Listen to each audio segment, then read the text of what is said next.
ബസി, 1-2 customers ഒരു concern പറയുന്നുണ്ട്. അപ്പം അതിനെക്കുറിച്ച് നമുക്കൊന്നൊരു വീഡിയോ ചെയ്താലോ? ഓക്കെ. അപ്പോൾ എന്താ മെയിനായിട്ടെന്ന് പറഞ്ഞു കഴിഞ്ഞാൽ, നമുക്ക് ഡ്രൈ ക്ലീനിങ് ചെയ്യുക എന്നുള്ളത് നമ്മളൊരു ഇൻസ്ട്രക്ഷൻ ആയിട്ട് നമ്മളിതാ ഈ ഒരു സെറ്റ് കൊടുക്കുമ്പോൾ അതിൻ്റെ കൂടെ ഇവിടെ വെച്ചിട്ടുണ്ട്, കാണുന്നില്ലേ?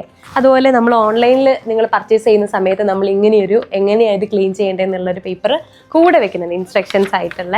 അപ്പോൾ ഇത് എന്തുകൊണ്ടാണ് ഇങ്ങനെ പറയുന്നതെന്ന് വെച്ച് കഴിഞ്ഞാൽ, നമ്മളിവിടെ യൂസ് ചെയ്യുന്ന പ്രീമിയം ക്ലോത്താണ് അല്ലേ?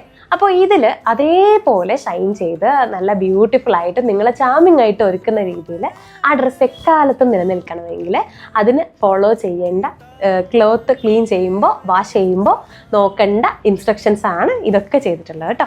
അപ്പം നിങ്ങൾ അത് ഡ്രൈ ക്ലീൻ ചെയ്ത് കൊണ്ടു നടക്കുമ്പോൾ തന്നെയാണ് അതിന് ഏറ്റവും മനോഹരമായിട്ട് നിങ്ങൾക്ക് കൊണ്ടു നടക്കാൻ കഴിയുക, അതിൻ്റെ ബ്യൂട്ടി നിങ്ങൾക്ക് നിലനിർത്താൻ കഴിയുക എന്നുള്ളതാണ്.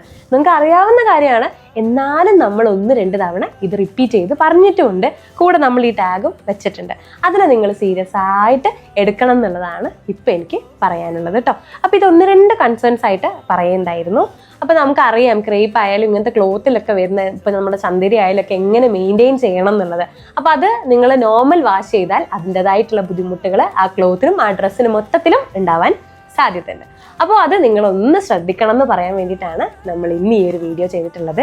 അപ്പോൾ ഈ ഒരു കാർഡിനെ നിങ്ങൾ വില കുറച്ച് കാണരുത്, ഇത് ശ്രദ്ധിക്കുക. ഡ്രൈ വാഷ് ചെയ്യാൻ നിങ്ങൾ മറക്കാണ്ടിരിക്കാനാണ് നമ്മൾ ഇങ്ങനെയൊന്ന് നിങ്ങൾക്ക് കൂടെ വെച്ച് തരുന്നത് കേട്ടോ.